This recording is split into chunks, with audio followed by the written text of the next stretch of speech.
Hello guys, this is Ask. Bear with me till the end and you won't be disappointed.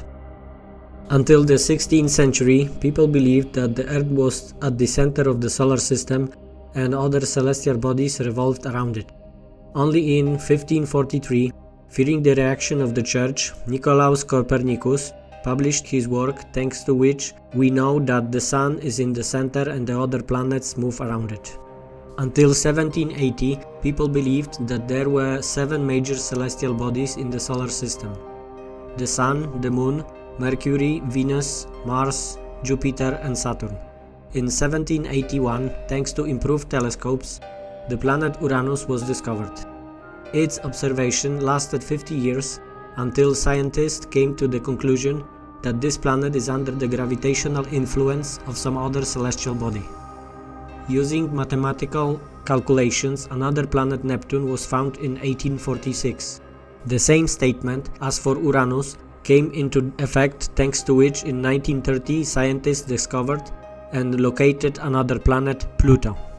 Interestingly, until the 3rd century BC in Greece, the works of astronomers including Aristarchus of Samos assumed that the Sun was in the center of the system and other planets revolve around it.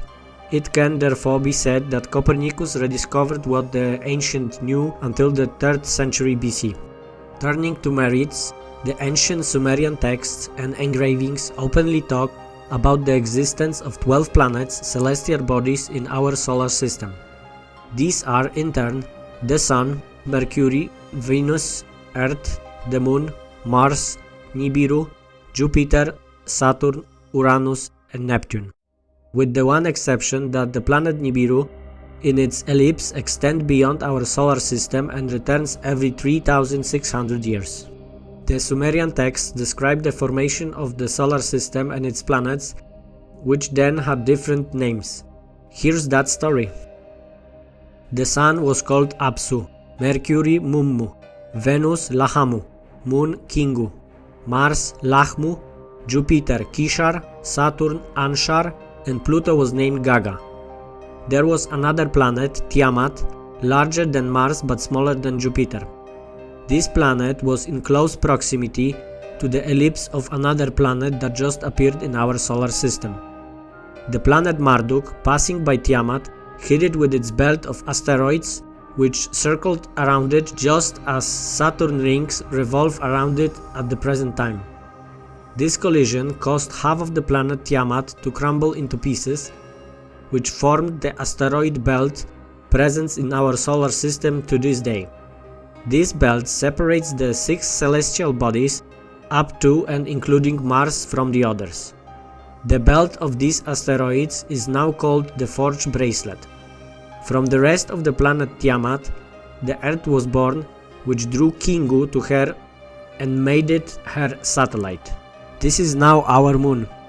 It's also interesting that Sumerian and Egyptian texts suggest that the civilization leap of Homo sapiens dates back to every 3,600 years. And so 11,000 BC, the era of domestication began.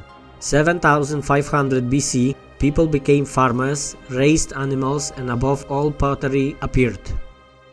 The rise of civilization in the Middle East dates back to 4000 BC, specifically the rise of Akkad kingdom and their first king Kish. It is worth adding that before each peak, civilization slowed down the pace of development and deteriorated the quality of products. To sum up, the Sumerian texts suggest or even assure us that every 3,600 years, teachers from outer space flew to Earth, and whilst on Earth they gave us knowledge and taught us new things, and then as their planet Nibiru moved away from our solar system, they flew away to return in another 3,600 years when the ellipse of the 12th planet made a circle. Thanks for watching. Please like and subscribe, as I assure you that there are many more interesting things ahead of us. And see you next time.